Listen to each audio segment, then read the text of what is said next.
Today we are going to start with Physics Chapter 2, Force and Pressure, which is basically part of motion.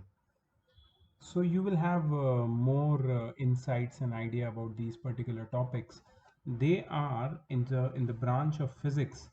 They are under the category of mechanics topic. Mechanics, and when force is basically concerned, it is an extended branch of mechanics, which is dynamics.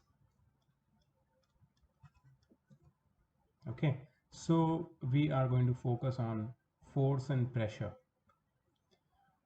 Let's first understand, before going to force and pressure, what is rest and what is motion. We use the word rest. A body is at rest, not I'm taking rest. I'm not talking about that rest. Okay, when I'm talking about rest, I'm talking about stationary position. When the body is at rest, when the table is at rest, when the book is lying on a table and it is at rest, that means it is not moving.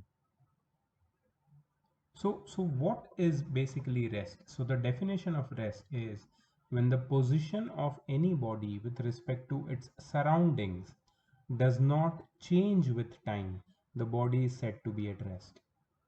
When the body does not change its position with respect to its surrounding, it is said to be at rest. Like a tree.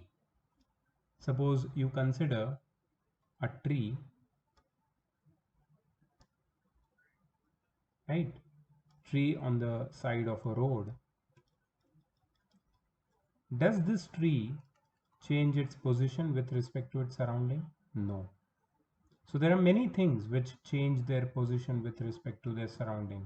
Even on the road, you might see different cars moving at different speed, but the car is changing its position with respect to the road and the buildings.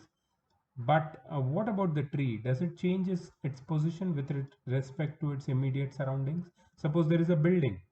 What about building? Does it change its position with respect to its immediate surrounding? No. Immediate surroundings means the things which are near it. So if suppose there is a building or there is a tree, these things are at rest. Why? Because they don't change its position. But a car is moving and it is continuously changing its position with respect to its immediate surrounding. A example of flowing water, example of running train, these all objects are in motion. Why? Because when the position of a body with respect to its surrounding changes with respect to time, the body is said to be in motion. So that's definition of motion. So we have got rest and we have got motion and their definition and their examples. So that's pretty simple to understand. Now understand that rest and motion are relative terms. What do you mean by relative terms? See, rest and motion, they seem opposite to each other. However, there is one example which will prove that it becomes very difficult to say whether the body is at rest or is in motion. Imagine you are traveling by a bus, and if you compare your position with respect to the surrounding outside the bus, such as trees, fields, houses, you will find that your position is changing with respect to them. So you will find yourself in the state of motion. But if suppose there is one more bus near your bus, let's take that example. I'm just giving a little different example than which is given over here. So suppose this is the road and there is one bus over here. Please excuse, my bus looks like a box. And there is another bus over here.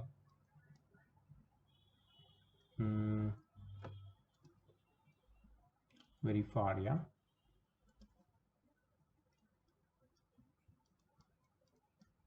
So there are two buses. They both are going in the forward direction.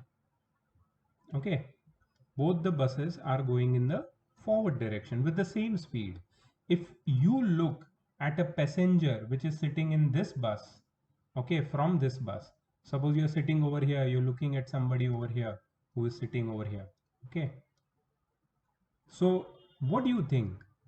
You are in rest or you are in motion? See, individually you both are in motion, but since your buses are going in the same direction with the same speed, you might find that person stationary with respect to you.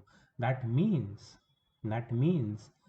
motion and rest are relative terms. You always have to relate the position of your body with respect to the other body. You always have to relate an answer. So with respect to you, the other bus and its passenger are at rest. Acha, what about the things which are kept within your bus? If you think about the things which are kept within your bus, inside your bus, somebody sitting next to you, some bag which is kept, in the bus. You can say the compartment of luggage. If some luggage is kept over there, if you look at the luggage, what do you think? Is it at rest or at motion? See, because you are looking at that particular person which is with traveling with you inside the bus, or that particular luggage which is kept inside the bus, क्योंकि तुम उसको देख रहे हो तो तुम्हें लगेगा ये तो रेस्ट पे है, लेकिन ये सारी चीजें with you are moving in forward direction with the bus. So they are not in rest, they are in motion, but with according to you, they are at rest. So motion and rest, you cannot say that this is motion, this is rest. Motion and rest are opposite. No, motion and rest are relative to a person who is observer. Motion and rest are relative to a person who is observer. जो observe करता है वो ही बता सकता है कि ये चीज मोशन में है या रेस्ट में है, और उसको हमेशा रिलेट करके बताना पड़ेगा. जैसे मैं बस में जा रहा हूं, मेरे बाजू में एक आदमी बैठा है, तो मैं क्या बोलूंगा? This person is at rest with respect to me, with respect to the seat.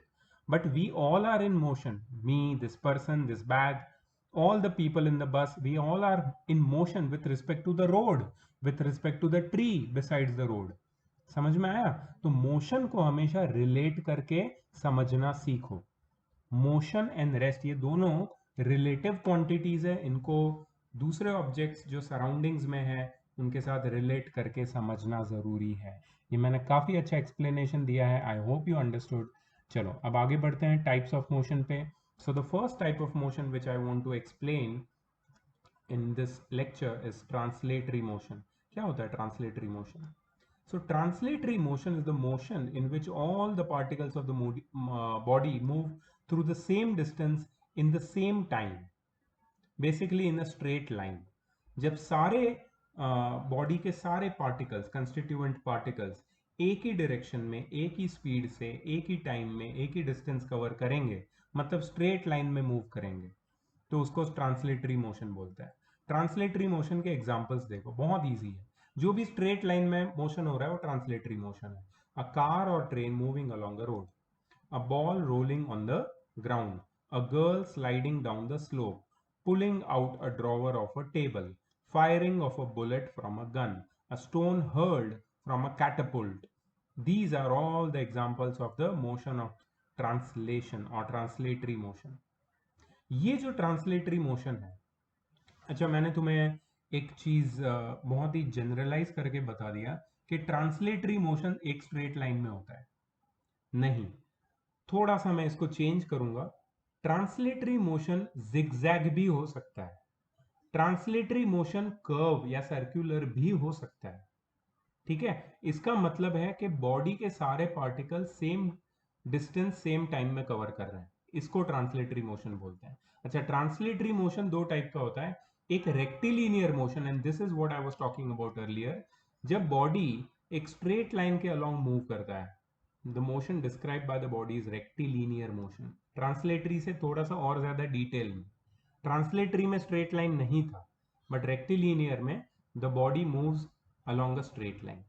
ठीक है, एग्जाम्पल क्या है? Train moving on a straight rail track, यहाँ पे सारे स्ट्रेट लाइन वाले motion. A car moving on a circular road, a freely falling stone, a coin moving over a carrom board. जबकि हमने जब ट्रांसलेटरी मोशन के एग्जाम्पल पढ़े थे तो क्या पढ़ा था? देखो, हमने पढ़ा था अ कार और train moving along the road. ये ट्रांसलेटरी मोशन का एग्जांपल है, बट ये पर्टिकुलरली रेक्टिलीनियर है, मतलब स्ट्रेट लाइन वाला मोशन है. A ball rolling on the ground, अब जब एक बॉल रोल करता है ग्राउंड पे तो जरूरी नहीं है कि वो स्ट्रेट लाइन में ही रोल करे, वो कर्व लाइन में भी रोल कर सकता है। A girl sliding down a slope, ये स्ट्रेट लाइन में होता है। पुलिंग आउट अ ड्रॉवर भी स्ट्रेट लाइन में होता है। Firing a bullet from a gun, अभी ये firing a bullet from a gun ये एक्चुअली स्ट्रेट लाइन में नहीं होता, ये कर्वी लीनियर मोशन है। मैं तुम्हें बताता हूँ कैसे।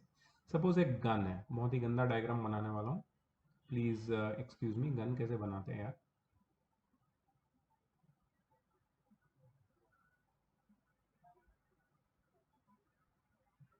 ओके, ट्रिगर बहुत गंदा वाला गन बनाया। अच्छा, इसमें से जब बुलेट फायर होती है ना, तो ये बुलेट क्या स्ट्रेट जाएगी इन्फिनिटी तक, एंड ऑफ द वर्ल्ड तक? नहीं, ये बुलेट ऐसे स्ट्रेट जाएगी और कुछ डिस्टेंस बाद वो ऐसे ऐसे ऐसे नीचे गिरने लगेगी और एक ग्राउंड पे आके गिर जाएगी। ये ग्राउंड लेवल है, इतना नजदीक नहीं, लेकिन मैं बताता हूँ बहुत लंबे डिस्टेंस के बाद। समझो इसको, बुलेट का जो मोशन है वो ऐसा कर्व होगा। ठीक है, तो जो bullet fired from a gun है वो ट्रांसलेटरी मोशन का एग्जाम्पल है, लेकिन रेक्टिलीनियर नहीं है, वो कर्वी लीनियर है basically. A stone hurled from a catapult, stone hurled from a catapult, catapult से अच्छा तुम्हें मैं एग्जाम्पल दे सकता हूँ। Let me give you an example, मैं तुम्हें पिक्चर के साथ दिखा। तुमने ये स्लिंग शॉट देखा है? Sling shot angry birds game में खेला होगा। स्लिंग शॉट कैसा होता है? हाथ से भी हम लोग स्लिंग शॉट ऐसे अगर मैं दिखाऊं तुम्हें, तो हाथ से भी स्लिंग शॉट मारते हैं, राइट? तो स्लिंग शॉट जो बेसिकली मोशन है, स्लिंग शॉट से जो स्टोन को हम लोग मारते हैं, it is not rectilinear, it is not in a straight line, it is also in curved line. ठीक है, तो ये स्पेसिफिक टाइप का मोशन है। इसकी अगर हम बात करें तो ये रेक्टिलीनियर में नहीं आता है। ठीक है, it is a kind of translatory motion, but rectilinear में नहीं आता है। तो ट्रांसलेटरी मोशन में रेक्टिलीनियर मोशन भी है, कर्वीलीनियर भी मोशन है। ठीक है, याद रखना। नेक्स्ट तुम्हारा कर्वीलीनियर मोशन ही आ रहा है। When a body moves along a curved line the motion is described, motion of the body motion described by the body is said to be curvilinear motion. इसको याद रखना प्लीज, जब body curve line में move करता है। और इसके example क्या है अभी हम लोग पढ़ लेते हैं। इसके एग्जाम्पल है a ball thrown upward at an angle. ये देखो, एक ये लड़का ऐसे ऊपर बॉल फेंकता है और ऐसे कर्व होके पूरा उसका पाथ दिख रहा है, कर्व। ठीक है, अ कार और train moving along a curved road on a track. ये देखो, कार कर्व्ड रोड पे, ये उत्सव चौक पे से जब कार जाती है, कर्वी लीनियर मोशन। और सेकंड टाइप का मोशन है, ये तो ट्रांसलेटरी मोशन हो गया, ट्रांसलेटरी में रेक्टिलीनियर आ गया, कर्वी लीनियर आ गया। और सेकंड टाइप का जो मोशन हम पढ़ने वाले हैं दैट इज सर्कुलेटरी मोशन और रोटेटरी मोशन। टेबल फैन को नोटिस किया है तुमने कभी भी? टेबल फैन या सीलिंग फैन, कोई भी फैन सर्कुलर मोशन करता है वो। सो motion in which a body moves about a fixed axis without changing its position is called circulatory motion. Spinning wheel और चरखा, स्पिनिंग टॉप, तुम्हारा बे ब्लेड है ना, बे ब्लेड का मोशन कैसा होता है? Potter's wheel, ceiling fan, earth revolving around the sun, ये सारे सर्कुलेटरी मोशन के एग्जाम्पल है। बॉडी, इसमें टेक्निकल चीजें याद रखो क्योंकि तुम टेस्ट लिखोगे तो तुम्हें ये सारी चीजें लिखनी पड़ेगी। Body moves about a fixed axis without changing its position. About a fix axis लिखना बहुत जरूरी है।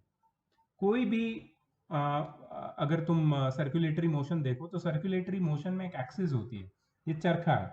ठीक है, तो चरखे के सेंटर में जहां पे चरखा घूम रहा है जिस रॉड पे, ये एक एक्सिस है। ये एक एक्सिस है, देखो, जिसके अराउंड ये स्पिनिंग टॉप घूम रहा है। ये एक एक्सिस है जिसपे पॉटर व्हील घूम रहा है। ये एक एक्सिस है जो फैन के सेंटर से पास होती है, जिसके अबाउट फैन ऐसे घूम रहा है। ठीक है, तो एक्सिस फिक्स्ड होनी चाहिए। फिक्स्ड एक्सिस के अबाउट जब बॉडी मूव करता है without changing its position, fan घूम रहा है, fan is in motion, but is it moving throughout your home और outside your home? No, it is fixed, it is moving in one fixed position about a fixed axis. उसी को circular motion बोलते हैं। ठीक है, अच्छा, कुछ कुछ ऐसे मोशन होते हैं जिसमें translatory as well as circulatory motion दोनों होते हैं। ठीक है, इसका बेस्ट एग्जांपल वो लोग ने दिया है यहाँ पे। Simultaneous motion of a drill. Drill क्या करता है? देखो, ड्रिल का जो ये ड्रिल बिट है वो ऐसा राउंड घूमता है स्पीड में, और ये जो ड्रिल है वो होल करता है किसी भी वुड में, किसी भी वॉल में, तो वो नीचे या साइड में या आगे की तरफ बढ़ता है। ठीक है, तो यहाँ पे रोटेटरी मोशन भी है और यहाँ पे ट्रांसलेटरी मोशन भी है, तो इसको साइमल्टेनियस मोशन बोलते हैं। तो यहाँ पे साइमल्टेनियस मोशन का एक डेफिनेशन भी दिया हुआ है। When an object possesses two or more types of motions at the same time, then that motion is called simultaneous motion। ठीक है, अच्छा, नेक्स्ट है ऑसिलेटरी मोशन। अब ये ऑसिलेटरी मोशन क्या होता है? ऑसिलेशंस, ऑसिलेटरी मोशन वर्ड आया है ऑसिलेशंस वर्ड से। Oscillation, what is oscillation? Oscillation मतलब टू एंड फ्रो या फिर बैक एंड फोर्थ, आगे पीछे, कंटिन्यूअस पीरियोडिक मोशन है, अपने आप को रिपीट करता है, पहले आगे जाता है फिर पीछे आता है। जैसे boy on a swing, boy on a swing is a classic example of oscillatory motion. Pendulum देखा है तुम्हें? पेंडुलम कैसे ऑसिलेट करता है? Back and forth, to and fro चलता ही रहता है, ऑसिलेटरी मोशन। ठीक है, सो इसका डेफिनेशन क्या है? द टू एंड फ्रो और back and forth motion described bye an object as a whole along the same path without any change in the shape of the object is called oscillatory motion। याद रखो एक बात कि physics में जब मैं बोलता हूँ ये डेफिनेशन है, यहाँ पे किसी ने, जिससे मैंने ये स्कैन लिया है बुक का, उसने पूरे आंसर सब मार्क करके रखे, तो तुम्हारे लिए अच्छा है, तुम कंफर्म कर सकते हो, लेकिन कॉपी मत करना, समझ के लिखना, ठीक है? So to and fro or back and forth motion described by an object as a whole along the same path without any change in the shape of the object is called oscillatory motion। ठीक है, उसके example हमने already study किए हैं। यहाँ पे last एक example है, अच्छा है, ये नीडल वाला भी अच्छा है। Needle of a swing machine moving up and down, इसकी नीडल ऐसे ऊपर नीचे जाती रहती है। अच्छा, piston of a motor car pressing cylinder of a juice machine at a fruit seller's shop, the piston of a spray pump etc all perform oscillatory motion। अच्छा, इसके बाद है वाइब्रेटरी मोशन। तो एक दूसरे टाइप का ऑसिलेटरी मोशन होता है जिसमें बॉडी मूव नहीं करता है, सिर्फ वो अपने मीन पोजीशन के अराउंड वाइब्रेट करता है। जैसे गिटार की स्ट्रिंग, वायलिन, सितार, ड्रम्स का जो सरफेस है, वो ये सारे वाइब्रेटरी मोशन करते हैं। और vibratory motion is the reason for the production of sound. Sound क्यों प्रोड्यूस होता है पता है? वाइब्रेटरी मोशन की वजह से। ठीक है, तो वाइब्रेटरी मोशन क्या है? Vibratory motion is a kind of oscillatory motion in which the moving object undergoes change in size और शेप और साइज। कैसे चेंज इन शेप और साइज होता है? ये वायर को देखो, ये वायर जब ऐसे वाइब्रेट होता है प्लग करने पे, तो ये वायर ऐसे इलोंगेट होता है, फिर कंप्रेस होता है, फिर इलोंगेट होता है ऑपोजिट डायरेक्शन में। ऐसे वाइब्रेट जब होता रहता है ये वायर, इसी को वाइब्रेटरी मोशन बोलते हैं। ठीक है, तो ऑसिलेटरी मोशन में जो to and fro back and forth motion होता है, उसमें ऑब्जेक्ट का शेप और साइज चेंज नहीं होता। बट वाइब्रेटरी मोशन में जब object to and fro motion करता है, वाइब्रेट होता है, तो उसके शेप और साइज में चेंज आता है, कंप्रेस और एक्सपांड होता है।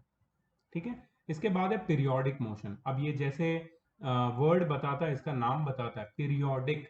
पीरियोडिक मतलब रिपीटिंग, पीरियोडिक का मतलब बताता हूं मैं, repeating after regular intervals, repeating after regular intervals, इसको क्या बोलेंगे? Periodic motion. ठीक है, इसका डेफिनेशन देखो, a repetitive motion which repeats itself after a fixed interval और regular interval of time is called periodic motion. Exactly जो मैंने बताया। तो अब तक जो भी मोशन हमने पढ़े उसमें तो रिपीटेटिव मोशन कौन से लगे तुम्हें? अब तक जो भी हमने मोशन पढ़े उसमें रिपीटेटिव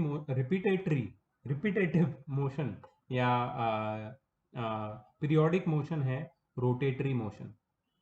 फैन जो घूमता है, जिस जिस पाथ से वो गुजरता है उसी पाथ से वो वापस उसके ब्लेड्स गुजरते रहते हैं. ऑसिलेटरी मोशन रिपीटेटिव है. वाइब्रेटरी मोशन रिपीटेटिव है. All the objects describing this motion repeat the motion after a fixed interval of time. That's why the motion of described by these objects collectively are called periodic motion. Examples देखो तो वही सारे pendulum, piston of a motor, needle of a sewing machine, heart of a normal person, resting person beats 72 times a minute. The motion of a swing, movement of lungs during breathing, periodic motion.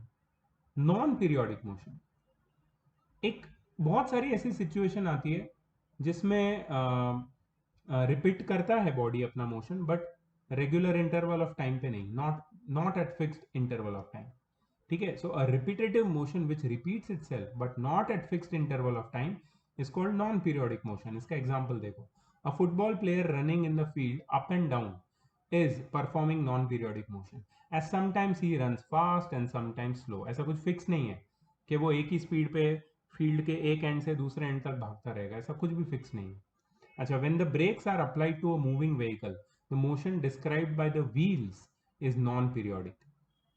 क्योंकि wheels कभी fast घूमते हैं कभी slow घूमते हैं, right. Cricket ball rolling down the ground gradually slows down and finally stops, and hence it is performing non-periodic motion. इसके बाद है रैंडम मोशन. रैंडम मोशन क्या है? कोई ऑब्जेक्ट सडनली अपना मोशन एक टाइप से दूसरे टाइप में चेंज करेगा तो उसको रैंडम मोशन बोलेंगे. For example, take a balloon and fill it with air. Notice the motion of the balloon as the air expels from it. Balloon में एयर भरो और फिर उसको छोड़ दो, उसको टाई मत करो, छोड़ दो, तो रैंडमली पूरे घर पे कहीं भी घूमेगा.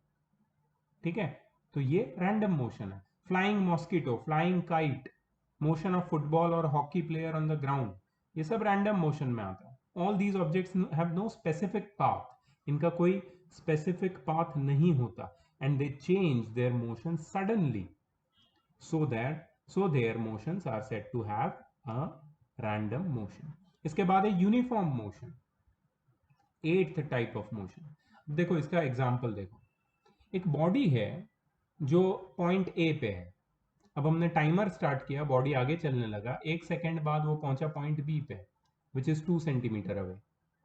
फिर से 1 सेंटीमीटर बाद वो चलता ही रहा, और 1 सेंटीमीटर के बाद अगेन 2 सेंटीमीटर डिस्टेंस कवर किया, और 1 सेंटीमीटर बाद अगेन 2 सेंटीमीटर डिस्टेंस कवर किया, और 1 सेंटीमीटर बाद अगेन 2 सेंटीमीटर, और 1 सेकेंड बाद अगेन 2 सेंटीमीटर डिस्टेंस कवर किया, और वो स्ट्रेट लाइन में जा रहा है टूवर्ड्स ईस्ट. ठीक है, तो when a body covers equal distances in equal intervals of time along same straight line, equal distances 2 centimeter, 2 centimeter, 2 centimeter, 2 centimeter, in equal intervals of time, 1 second, 1 second, 1 second, 1 second, along the same straight line, east direction.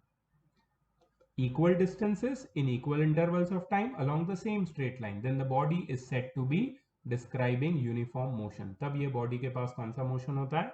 Uniform motion. A flying aeroplane in a particular direction at a constant speed, ये सारा examples है uniform motion के. A train moving in a straight line in a particular direction at constant speed, they are all describing uniform motion. और फिर आता है non uniform motion. नाम से ही पता चलता है, अ body moving in a straight line covering unequal distances in equal intervals of time. पहले 1 सेकेंड में 3 सेंटीमीटर आगे गया, फिर 1 सेकेंड में 2 सेंटीमीटर आगे गया, फिर 1 सेकेंड में 5 सेंटीमीटर आगे गया. A body moving in a straight line covering unequal distances in equal intervals of time is said to be having non uniform motion. ठीक है, ये उसका एग्जाम्पल, ये उसका डेफिनेशन है. सॉरी, एग्जाम्पल्स क्या है इसके non uniform motion? A cyclist cycling on a busy street is describing non uniform motion. क्यों? क्योंकि साइकिल की स्पीड कभी बढ़ जाएगी, कभी कम हो जाएगी, कभी उसको रुकना पड़ेगा, कभी उसको पीछे जाना पड़ेगा, कुछ लोग आगे आ गए तो, राइट. तो non uniform motion. Brakes applied on a fast moving car, non uniform motion. ठीक है, तो ये यूनिट 1 खत्म हुआ यहाँ पे. अब लेट मी सी के यूनिट 1 के कोई क्वेश्चन आंसर्स है क्या, शायद है, यहाँ पे कट हुए हैं, ये मैं तुम्हें भेजता हूँ। स्पीड एंड वेलोसिटी, ये नेक्स्ट यूनिट हम लोग नेक्स्ट वीडियो में करेंगे। ये वीडियो छोटा था लेकिन इसमें बहुत सारी इंफॉर्मेशन है, ठीक है। सो इट्स वेरी इंपॉर्टेंट कि तुम ये वीडियो अच्छे से देखो और इसका जो यूनिट 1 का जो एक्सरसाइज है वो कंप्लीट करो, ठीक है। So I will be seeing you in the next video. Bye bye.